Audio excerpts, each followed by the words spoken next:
What you're about to listen to is a Bry-Fy production. Hey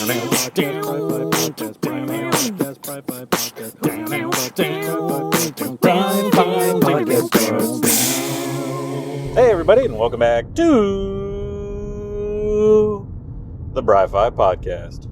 I'm your host, Bry-Fy, your comics guy, and it's been a hot minute.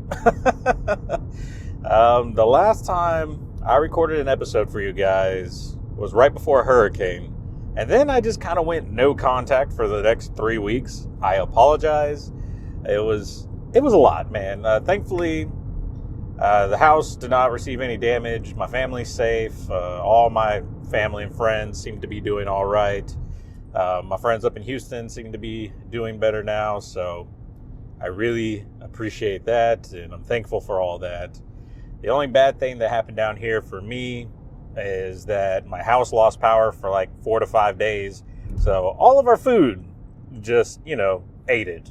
Everything that I had in the deep freeze unthawed. And so it was just, that kind of sucked, But all things considered, not really a bad deal, right? So we're thankful to make it out, for the most part, unscathed. And just a lot less food than what we had originally. But that was that week of Hurricane Beryl. The following week was really just a lot of me at work and recovery stuff due to the hurricane and damages it caused at work. And then just kind of like cleaning up around the neighborhood and stuff, because a lot of trees lost their limbs. And in our area, a lot of trees were knocked down too. Where we live, pretty much, we were in the direct path of the hurricane.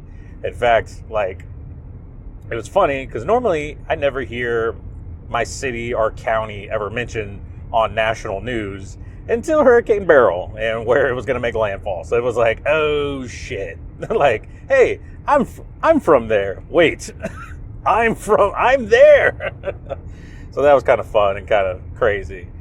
So yeah, that was like the first 2 weeks. And then the third week, my wife and I, we had planned, anyway, because it was our 10-year wedding anniversary, that we decided we wanted to go do it up right, go do it big, because, we were really poor when we got married. So the honeymoon was nothing to really brag about. We just went to San Antonio and hung out on the river walk for a little bit. So this time for our 10-year wedding anniversary, we decided to do it up right since, I have a good job now. And we went to Miami, Florida. And I'll talk a little bit about that afterwards. But yeah, so we went to Miami, had a great time, good relaxing vacation for us. But that's why I also didn't record an episode last week. I say I did it. I tried to record an episode last week.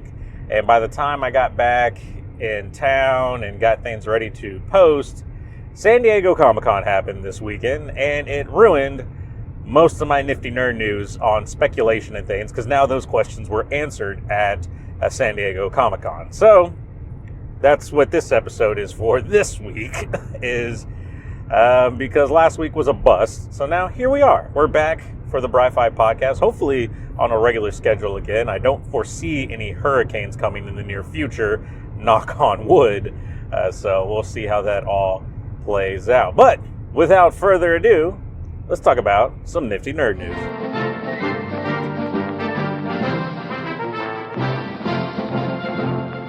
All right, guys, up first in the nifty nerd news, we forgot to talk about this when it came out, but I think it came out during the hurricane and all that shit, was the new trailer for Captain America Brave New World has come out with, of course, Sam Wilson as the Captain America for this iteration. But it's been really cool. I've really enjoyed this, and the transition from Steve Rogers to Sam Wilson, which is something that happens in the comic books, and so seeing it play out on the big screen is really cool. We get Harrison Ford making his Marvel Cinematic debut as Thunderbolt Ross, or I think it's Thaddeus Ross is his real name, or Theodore. I can't remember. Something that, makes sense when you say Thunderbolt, because it's cool. He's going to be playing, spoiler alert, the Red Hulk eventually in this movie, and it looks like we're getting the Red Hulk based on the trailer. And it's pretty cool. Also, it looks like Isaiah Bradley from the Falcon and the Winter Soldier TV series is back. He was kind of like another Captain America, well, maybe not even Captain America, but a super soldier program person that the government pretty much disowned. And I don't know if it was because he was black. Well, I mean, it was probably because he was black. But, I guess he was a different time and used for a lot of different things. And I guess it was more of when they were trying to make, and they kind of hint at it in the trailer, when Captain America was supposed to be more government owned versus how Steve Rogers became more of a free entity. And so, very interesting. I'm really excited to see where this goes and how it connects, I don't want it to really connect to the bigger Marvel universe. I don't think it needs to. I think these kind of stories should stay in their own small, compact area and then have the Avengers and stuff for that. I think that was the big issue with Marvel, is everything had to be a tie-in. Everything had to tie into some other bigger story. And that necessarily doesn't need to happen. However, there is one tie-in that is rumored to be a part of this. I don't know if it's been confirmed yet or not, but supposedly, if you remember the Eternals movie, I know most of us try to forget it, but in it, there was like a giant dead or stillborn celestial that was going to show up in like Antarctica or something like that. And then we just don't talk about it ever again in the Marvel Cinematic Universe. You would think something that humongous of a size would at least get brought up in some other movie or TV show or like in the news or something. I don't ever recall it ever being mentioned in any other show after the Eternals. Well, now it appears that it is being mentioned again, because if you remember from Guardians of the Galaxy, when they had like the decomposing head of a dead celestial, they were mining it for ore and minerals. Well, it looks like the celestial on Earth is going to be used for the same thing. And one of the ore or minerals they find is a liquid metal called adamantium, which, if you're a comic book fan, that is what Wolverine's claws are made out of, which is hopefully the catalyst for the New Mutant movies, or the mutant movies in the Marvel Cinematic Universe. So we could be seeing a new Wolverine, because, let's face it, Hugh Jackman is getting up there. I'm thinking Deadpool and Wolverine, which is out now in theaters, is going to be kind of his last hurrah for the character. And it seems like he's having a great time with it. And, he's retired once from the character and then came back to do the Deadpool movie. So I think, I'm hoping we move on from there, get another new Wolverine, and see where that goes from there. Anyway, moving on. Let's see what we had. Oh, yeah. Marvel Comics has decided to do the worst thing imaginable and add a QR code that hides the last page of a single issue that you can buy in stores. And it just sounds bad. It's like, I think they're trying to do it for what they believe is a good reason, but it's ultimately, it sucks. I think this is a horrible idea. So you get to the last page, in which normally the last pages in a comic book is kind of like a cliffhanger or a to be continued kind of tie-in to the next issue, to get you coming back for more. Now they're going to hide the last page behind a QR code that you have to now go online to view that final page. Supposedly this is to combat against people posting like the spoilers and the big twist online. I don't think that's going to stop it, because then you're just going to get the QR code anyway and still post the spoilers and the twists online. What I think this does now is it de-incentivizes people to buy physical issues, and now they're just going to start reading digitally anyway, which means you're only going to hurt the people that buy your comics to sell, which is the brick and mortar stores, the comic book stores. Like, I feel like this is such a terrible knee-jerk reaction by Marvel Comics to really, I think, try to diminish what I believe is a non-issue. Because for me, even if I get spoiled on a twist or something, it doesn't stop me. If I'm really collecting the comic, it's because I love the character and I want to have that story collected. So, like, that's not going to deter me from buying these comic books. Mostly what deters me from buying comic books is the price of comic books. They've gone up exponentially since I was reading way back in the day. And I think when I was reading, they were like $3 and $4. Now I think they're like $5 and $6. Even some are up to $7 an issue. That's just freaking ridiculous, man. For as few pages as you get in that comic, like, that's insane, man. That's why I've kind of gotten to the point where I prefer to wait for trade paperbacks to read stories that way, because then you get a collection of comics, you get a more coherent or like full story, and ultimately it's cheaper than buying single issues, and you don't get all the ads and stuff that you get in some of the single issues. So that's why I've started to push more towards waiting for trade paperbacks. But even then, most of Marvel Comics I've kind of fallen out of because the stories just are so cyclical that I'm kind of over it. I'm kind of tired of it. You know, they had some good stuff like Superior Spider-Man, which I really enjoyed, and then they basically brought Otto Octavius back to being a villain. You know, they couldn't let the character flesh out and become the Superior Spider-Man and stay that way. And they've tried, but then they ultimately bring Otto Octavius back to evil. And so, like, I don't know, it's frustrating, and I hate it. I hate it, I hate it, I hate it. Anyway, so yeah, QR codes in Marvel Comics, terrible idea. Now moving on to the news that got spoiled due to, my rumor mill that got spoiled due to San Diego Comic-Con. So up first, the Russo brothers have officially returned to direct the next two Avengers movies, Avengers 5 and 6, right? Or 4 and, wait, yeah, 5 and 6, that's where we're at. And at San Diego Comic-Con, which ties in some bigger news, the Avengers titles, the new Avenger movie titles, has been revealed. The first one being Doomsday, which looks like, and not even looks like, it will have Dr. Doom in it. And that will tie into the next Avengers movie, which is Secret Wars. And this is the one that we've been waiting for. This is the one that we're building up to with the multiverse stuff and everything like that. As it looks like, and how it worked in the comic books, and we got a hint of that with Doctor Strange and the Multiverse of Madness, as we talk about incursions, where universes are colliding together and basically destroying each other because of them colliding together. You see some of that with Loki and the TVA and things like that. They're trying to stop the incursion events happening and trying to get rid of like variants and things because those are helping to cause the incursions. You saw it, like I said, Doctor Strange movie. And what ends up happening in the comic books is like Doctor Doom, the Fantastic Four, and some other superheroes it's the Illuminati, really. They get together, they find some immense power, and Doctor Doom is able to save the remaining universes by combining them into one giant Earth called Battle World. And with it, you have like different countries or continents that are all like variants of certain superheroes. So like in one, everyone's a Thor, one, everyone's a Hulk.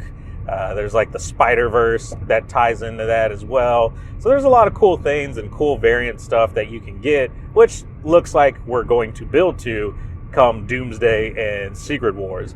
How's it going to look in a movie? I don't know, but it was pretty badass in the comic books, and one of my favorite stories for Marvel, which by the end of it helps streamline a lot of alternate universes to put a lot of your favorite characters from different Marvel universes into the main 616 universe. Eventually, these universes started popping back up again for storytelling reasons, but it was cool for a little bit afterwards because everything was all mainstream. I mean, you got Miles Morales, which I feel like was the big thing, is we wanted to get, how do you get Miles Morales into the 616 universe so he's interacting with the main Peter Parker for a lot of the time? Well, you destroy everything. Like, that was their solution. And I agreed with that. Like, I love seeing Miles Morales in the 616, getting to interact with all those characters. I think it's a blast. I think it's fun. I think it's about damn time. And, of course, there are other universes again and things like that. But one of the other big reveals for San Diego Comic-Con dealing with Doomsday is they announced who would be playing Dr. Doom for these movies. And people have been racking their brains. Who are they going to get? Who do you pick? Like, how's that going to work? And the reveal blew my mind because, one, I love this. I think this is a great casting choice. I think it's going to be fun, and it totally works for what they're going to be doing with the multiverse. A gentleman in a Doomsday or in a Doctor Doom outfit comes out, stands in the front. He's got the cowl, he's got the mask, and there's tons of other Dooms behind him. And I don't know if they're all just supposed to be variant Dooms or whatever, because I only saw this little sneak peek that someone posted online. the man lifts up his mask, takes off the cowl, and it's none other than Robert Downey Jr., who will be playing Doctor Doom in the movies. It's funny because I've seen a lot of hit or miss online on what they think of the character. For the sake of the multiverse stuff, this is amazing. Having Tony Stark become a Doctor Doom, and it makes sense because his character arc could have gone so wrong, in that instead of remaining a hero and wanting to do good for the people that he loved, he could have totally lost himself in trying to protect the Earth, and instead of becoming a hero, become a tyrant. And I think that's what Doctor Doom really is someone who wants to protect his people and the ones that he loves, but instead of becoming a hero while doing it, he becomes a tyrant while doing it. So for me, this makes a lot of sense. I think it's going to work out beautifully.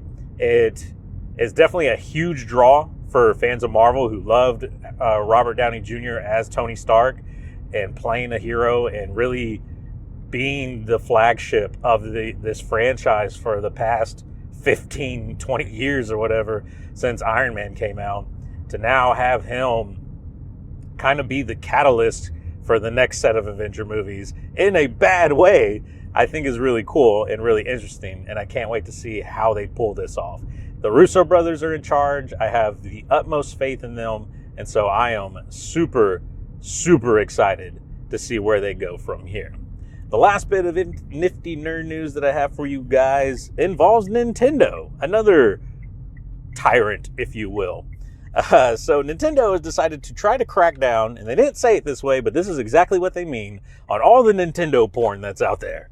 As it turns out, I think the real catalyst from it is a cosplayer who I guess is famous for cosplaying in Nintendo properties, sent some lewd or just, I guess lewd comments, and I think it ended up being a minor that they sent this to.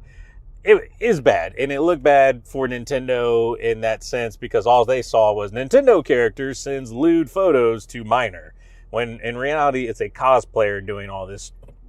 And so, it's a cosplayer, man. So for me, I've always had the distinction between cosplay and actual IP, and they have their liberties and things like that. So for Nintendo to have this knee-jerk reaction to be like, nope, we're going to get rid of it. We're going to do everything we can to fight it and get rid of this inappropriate use of our IP, I think is horrible. Because they have no idea what Rule 34 is, I don't think.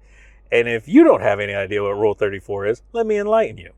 Rule 34 is an internet rule that says if something exists, a porn parody of it exists as well. And this is very true. If you look, I wouldn't suggest it unless, if I have to talk about Rule 34, you either already know about it or you don't need to know about it. I think that's the rule of Rule 34. But that being said, there's a lot out there. I mean, we've probably seen the images of Bowsette that have been popping up all over social media and artist alleys and things like that. And it was when Nintendo, for their games, I guess, developed a princess mushroom that turned any character into a princess, and people ran with it with Bowsette. Then you have that really amazing pop punk song called Your Princess is in Another Castle. I think that's what it's called, where it's like Bowsette singing to Mario and, Peach is a hoe and stuff like that. No, it's a great song, by the way. Maybe I'll play it, or a snippet of it. Yeah, I'll probably play a snippet of it because what are they going to do? Sue me? Bring it, Nintendo. No. When Nintendo didn't even make that. What if Nintendo cracks down on that song? No! So you better listen to it now while you can. Anyway, I think this is a dumb idea. Nintendo's not going to be able to stop all the porn. They just need to give up.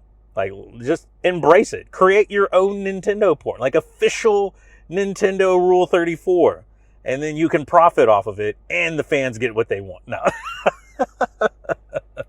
But anyway, I thought that was just funny and interesting, and it just really, it made me laugh, thinking that they are going to stop the internet from being the internet, because impossible. Anyways, guys, that's it. Oh, one last thing. So it has been announced. We talked about Comic Palooza not too long ago. Well, Comic Palooza 2025 has been announced. It's going to be June 20th through the 22nd at the George R. Brown Convention Center. If you missed out this year and waited till tickets got way too pricey, now's your chance to get ready and prepare, because When tickets go on sale, they are very cheap. I think they're like $50, $50 to $60 when they first go on sale versus the like $100 at the convention when you go on the day. Get your tickets ASAP, because I guarantee you they're going to have guests you're going to like. There's going to be stuff that you're going to love to do there. So get your tickets now. Quit wasting time until it's too late. And then you're like, nah, I don't want to spend the money. Buy them now. I should probably, you know what? I'll probably buy just like 5 of them.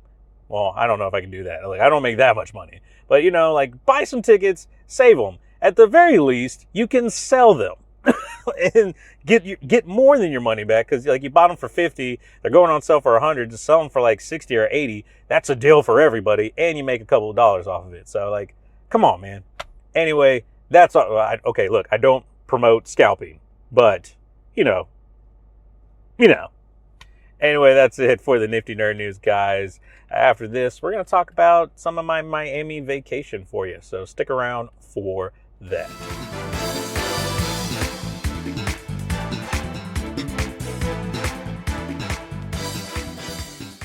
All right, guys, thanks for hanging around for the final part of the Bry-Fy podcast. Today, I'm going to talk about my trip to Miami. One, because it is the first time I've ever flown in an airplane, which was both the greatest and worst experience of my life. And then, you know, just talking about Miami. It's something I got to do. It was really the big thing that I've done in the last 3 weeks. And it was me and my wife celebrating our 10-year wedding anniversary, which, you know, good for me, right? Good for us. I think we were looking at a statistic online that said, like, the percentages of marriages that make it to, like, the 10-year anniversary are, like, 50%, or I can't remember what it is. So, that's a big deal, I would think, you know? At least for us, it's a big deal. Well, I guess for us, it's just kind of like another day because, you know, we love each other. But, like, no, it's a big accomplishment, I would say, at least in this day and age. Anywho, so, yeah, let's talk about the plane ride. So I've never been on a plane before. I don't know if there's anyone out there that's like me. You know, you're in your mid-30s and you've never flown before. I've always been a driver. My family, we've always done road trips for our vacations. And so flying for the first time was a very interesting experience. One, how the airport security and all that works.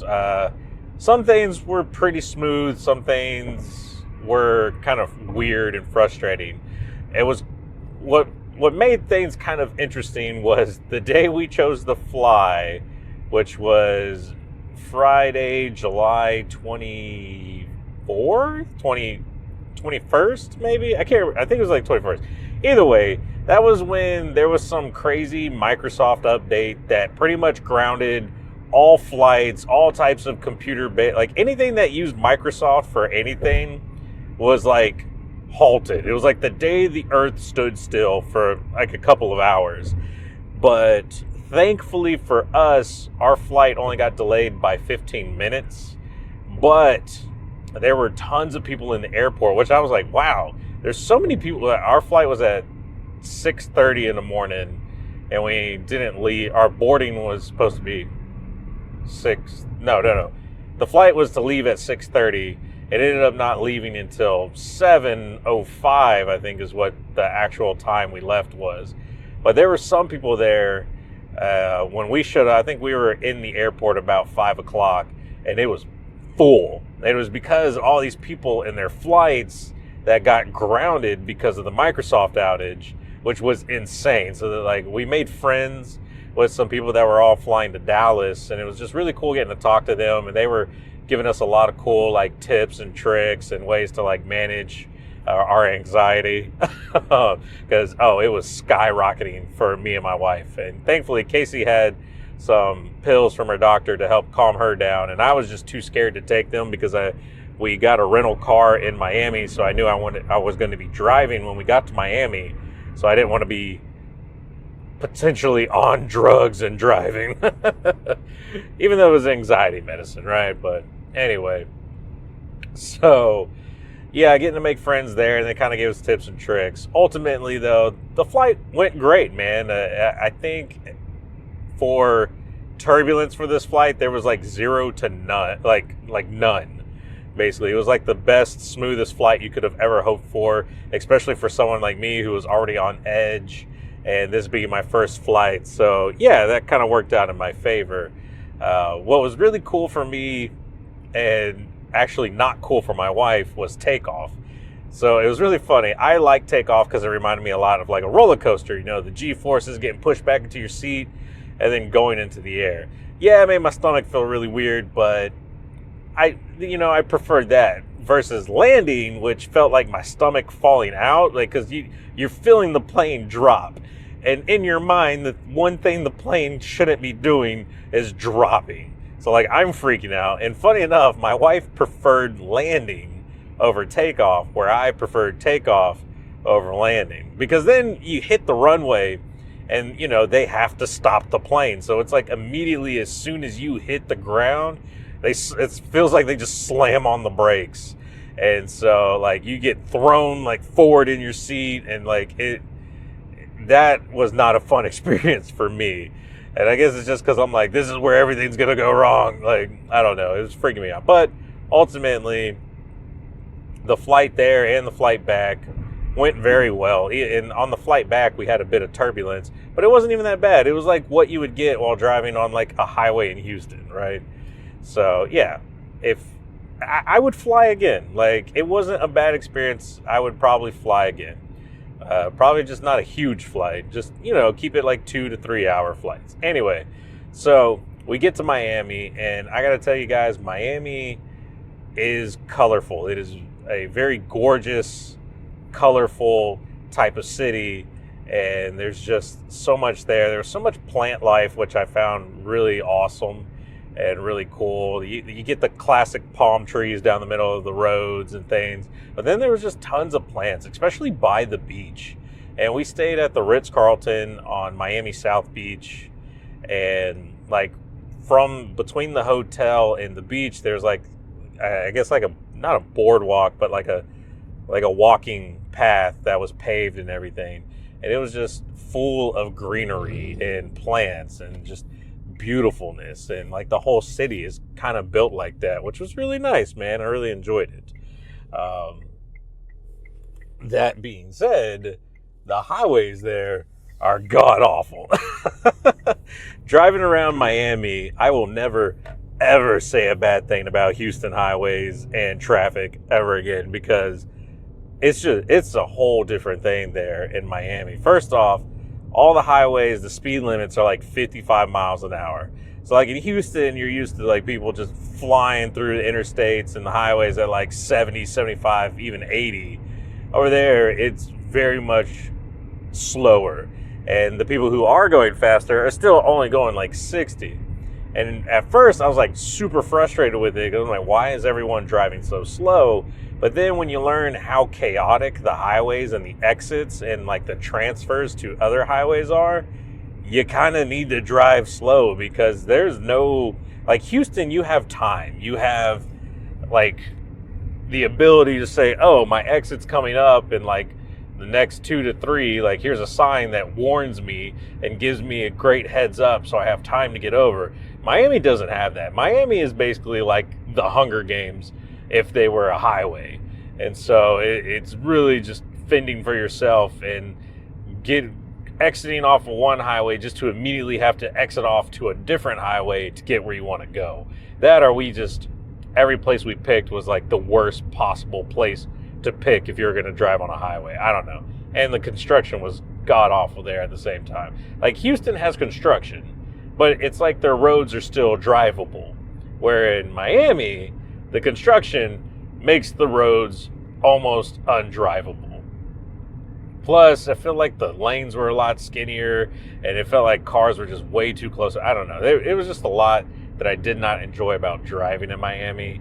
I preferred when we stayed close to the hotel and could walk everywhere, because that was way more entertaining to me. And what's great about where we were at the Ritz-Carlton, we were very close to what's called the City Center, which is like an outdoor mall there in South Beach, which had tons of food, tons of shopping, tons of things to see. So we spent a lot of time walking around and going to those places, which was a lot of fun. Having the outdoor mall there with a lot of different stores and a lot of familiar stores at the same time made for a pretty good vacation for us, because we were able to do some of the things that we enjoy doing back home, but then got to explore new stores that we don't typically get to see. The beaches there were so lovely. That was the one thing. The beach looked beautiful, crystal clear, blue ocean. You could see everything in the water. My wife and I, we really love looking for we love looking for coral at our home beach here in the Gulf of Mexico.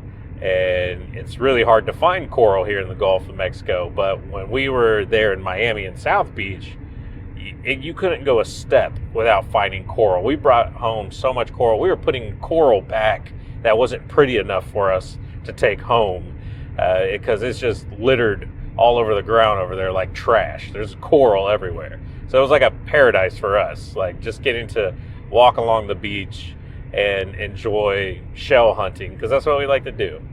I will say the beach is a lot different. The sand is a lot different than what we're used to here in the Texas Gulf, where I felt like the sand where we're from is very fine and packs very hard. The sand there was very grainy or coarse and was like quicksand when you're walking near the water. And another thing with the water, our beaches here, it was funny, my wife and I were talking, we feel like you can relax better at our beach because it slopes very gradually into the ocean. So you can sit on the sand and be in the water, but not being deep in the water. So for us, it's always enjoyable, and that's something we like to do too, is just sit at the edge of the water with the little bit of the waves kind of crashing around us, and it's comfortable, it's fun, it's nice. And South Beach, however, when the sand meets the water, it is an immediate drop off. So you take 2 steps into the water, into the ocean, and you're already knee deep in the water. There's no gradual incline. It's either sink or swim when it comes to South Beach in Miami, that and the waves were really rough right there, because I guess of just how low or how deep the water is. The waves crash so close to shore, and so it's very violent, and you can't relax how we do at our beach of just sitting in the water and enjoying the waves. You're fighting for your life in this water. But if you go out further, the waves are much calmer. So there's that. But then, South Beach isn't the only beach near Miami, right? We actually went to one that I prefer going to, and if we go back, it's the beach I want to go to, and it was at Key Biscayne, or Biscayne Island. I guess Key is another word for island, but it was Key Biscayne, and the beaches there were way smoother. The waves were nowhere near as violent. It was almost just pure calm, almost like being on the side of a lake. That's how calm it was at Key Biscayne. But what was great, and what I really enjoyed about Biscayne Beach, was that it's like a park. So there's lots of parking there, a lot of greenery, a playground and stuff like that. But there are wild iguanas just everywhere. When Casey had heard that iguanas exist in the wild in Miami, and we were like, that's really interesting.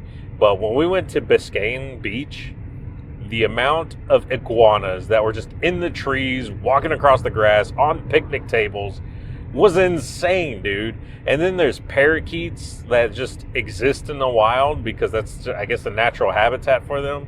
So they're just in the trees, iguanas on the ground. It's like freaking Pokemon in real life. It was like it was like an outdoor pet store, like here in Texas. You'd buy exotic pets here in Texas. It just exists in the wild. They're free for the taking if you're brave enough, which we were not. But that was probably one of my favorite things that we did while in Miami, was visit Biscayne Island, or the beach, Biscayne Beach, because getting to see the iguanas, getting to see the wildlife, and just the peacefulness of that beach. Also, it was really funny. There was a group of guys there. I say guys, they're probably early 20s, maybe late teens, like college age. But they were like blasting music on the beach, having a time of their life. And then like the One Piece theme song came on. And so that was fun. Me and my wife were like, yeah, One Piece. And they kind of looked like, yeah. And so that was kind of fun experience. But yeah, so like the beaches and stuff is exactly what you would expect from Miami. Definitely worth going.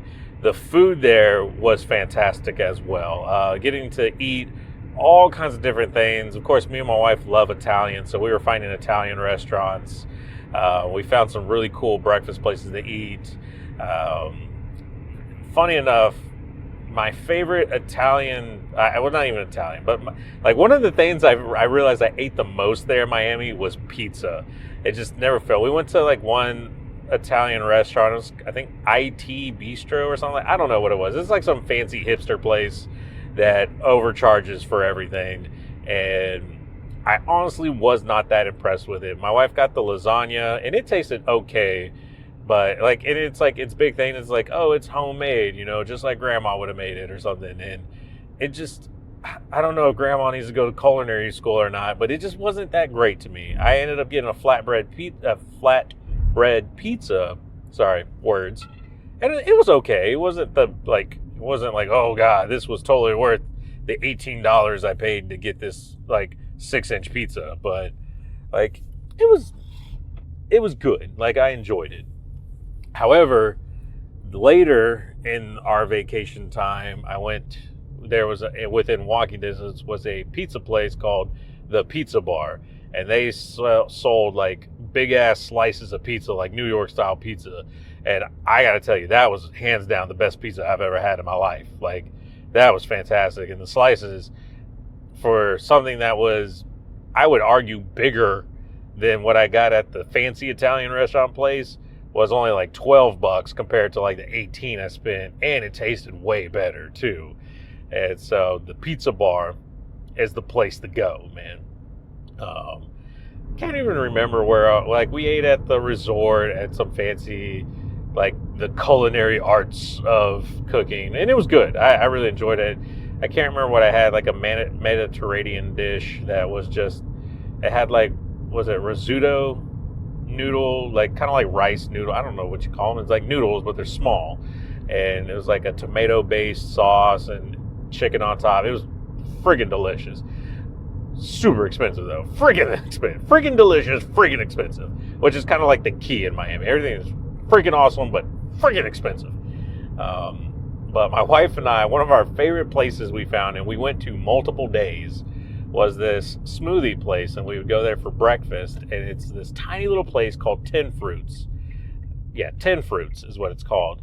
It's a tiny little shop. It only has 2 chairs in it on like a little bar by the window for people to sit at, and it's run by just one little old lady, one little old tia, who makes the freshest and best tasting acai bowls that I have ever had. The smoothie juice that I got was fantastic. She made empanadas there that were great. And the kicker, the big wow for me was she had these like breakfast croissant sandwiches that the croissant was just the best bit of flakiness, like the perfect amount of flake and savory with it. It was just fantastic. That was my favorite place to go. If you were ever in South Beach, you need to go to 10 Fruits and just get a smoothie bowl. It's just, oh my God, it's the greatest.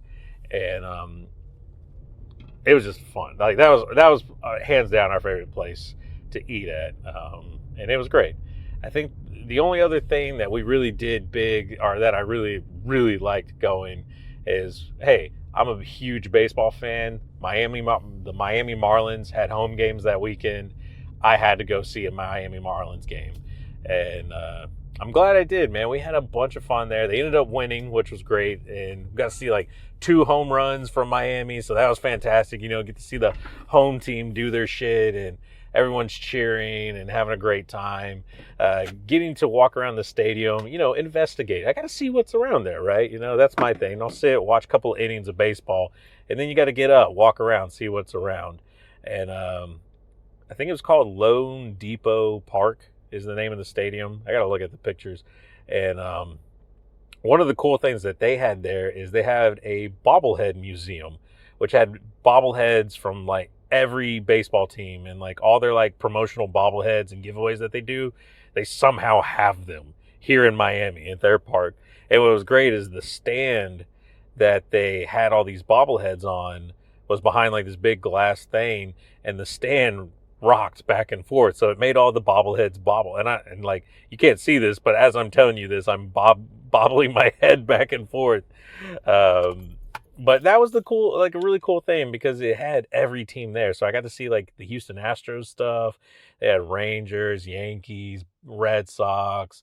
So there's just a whole bunch of stuff. It was a neat little thing to see, you know. I thought that was really cool. And it's kind of impressive. How did they get all these bobbleheads? And they had some old bobbleheads too, like some like really old Astros ones where I was like, holy shit, where did y'all, like, who donated these? Like, how did you get that? That, to me, that was really impressive. One of the other impressive things about the Marlins Stadium was the food there. Of course, you know, with Houston, I'm so used to like the barbecue and stuff like that. There was a very different selection for the Marlins, and like they had Chinese food and they had sushi and stuff like that. So I got Chinese food. It was like orange chicken with fried rice with like a spicy mayo sauce. And I gotta tell you, it was probably some of the best Chinese food I've had, which is crazy coming out of a baseball stadium. But man, I had like the biggest shit eating grin on my face eating Chinese food, sitting out in left field, watching a baseball game with my wife, who had like one of the cool little plastic baseball helmets full of ice cream. Like, that was our life. We enjoyed it, man. It was fun. We had a blast. It was cool because even not just at the baseball game, but in Miami in general, hearing people talk from all over the place. Like, behind us were people that I'm pretty sure were from Sweden, based on their language and like with the words that they were trying to say or saying, but we were trying to understand. There was people from the Great Britain in front of us, or England, somewhere in Europe in front of us. There's people from all over at the resort. There are people from Australia, Italy, Spain. I mean, it's a vacation place, right? Like, it should not be as surprising to me as it was, but it was just so fascinating to hear all these people talk, man. The one other food place that we really ate at, or that we really enjoyed that we ate at, was a place that we saw from one of our favorite TikTokers. His name is Keith Lee on TikTok. I don't know if you've heard of him, but he's, I guess, a guy who used to do mixed martial arts or boxing. I can't remember which one. He was a fighter, retired from that, and now just kind of went around and did what I believe is fairly honest food reviews, you know. Just went to a place either because he had heard about it or just drove by and saw it, thought it was interesting, would eat there, rate the foods pretty honestly, and some don't get good ratings. And there's a place in Miami that he recommended. It was like a hot dog stand or a food truck hot dog called, I think it was called Fat Daddy Hot Dogs, and or Fat Man Hot Dog. It's either Fat Daddy Hot Dogs or Fat Man Hot. I think it's Fat Man Hot Dogs. I follow him on Instagram now.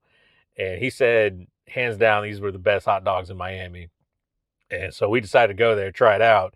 And I got to tell you, those have got to be the best hot dogs in Miami, because holy crap, man. I got the Mac Daddy hot dog, or sausage. It's like a 9-inch sausage with macaroni and cheese, the little picnic, like the little cans with tiny ass straw fries on that as well. So it's like this amazing crunch, salty crunch with an already like, it's a very salty hot dog, I gotta tell you that. But my God, it was delicious. Like, I can't begin to tell you how amazing this hot dog was. And now, because of their great idea of putting picnics on a hot dog, my wife and I, when we got back home, we bought like 4 cans of picnics to put on hot dogs whenever we need them.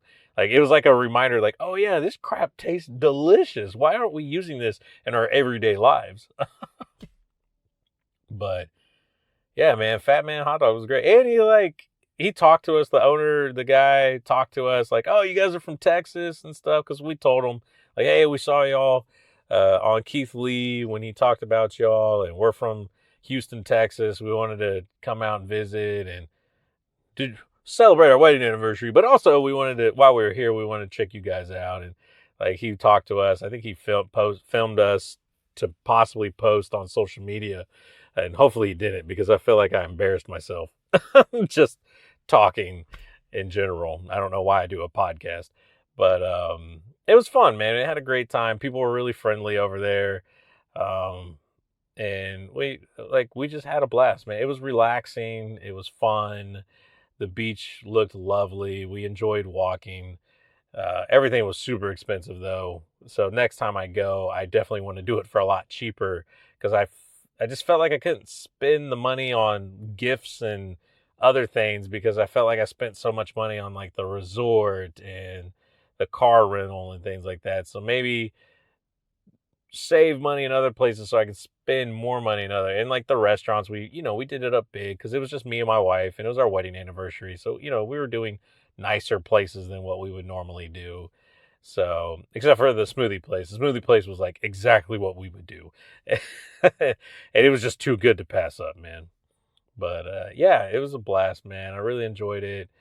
The flight back home went really good as well. Actually, landing went better coming back into Houston, and I felt braver on the second flight. I felt a little more comfortable. Like the first flight, I think I was getting nauseous, like motion sickness.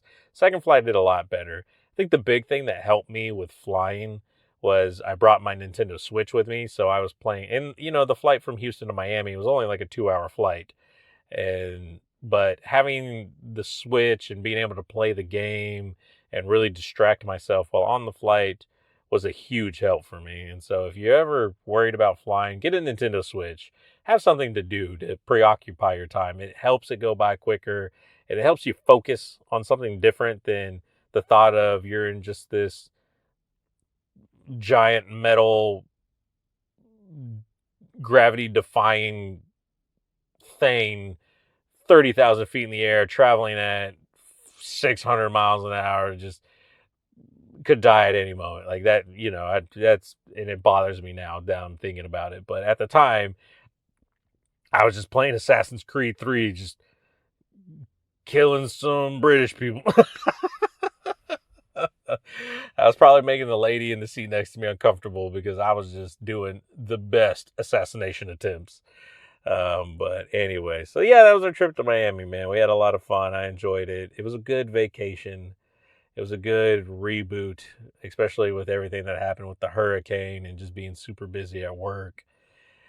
But now, like, the one problem is, like, for my time off, like, we did the vacation, man. And then I came home, had like one day off, and then back to work. Like, either we took we should have had a shorter vacation there. Because, I mean, we were there for like 5 days in Miami. So we were there for a long time. Maybe shorten it to 3 or 4 days. Maybe 4, but shorten it 3 nights at least. Something like that. Or you can go have a good time, but then have time to like just decompress from that. Because like for me, from work to vacation to back to work to today, where I'm finally off for the next couple of days, it's just been go, go, go, go. And so now that I finally have some time to relax, I can just think about things and record a podcast. But anyway, that's it, man. Hopefully we're back to a regular weekly schedule now. This episode should be out pretty early in the week, if not direct middle of the week. But I'm excited, guys. I'm excited to be back. I'm excited to have a trip to Miami. I'm excited to have memories, and I'm excited to be with my wife. And just, I'm happy, man. It was a good time. And I got to get better at flying, because I want to do more things. I want to go to more baseball games and stadiums, and flying is going to help me get to those places a lot easier than driving would. But that's all I got for you guys today. Thank you so much for listening to the podcast. We will catch you guys next week. Bry-Fy out.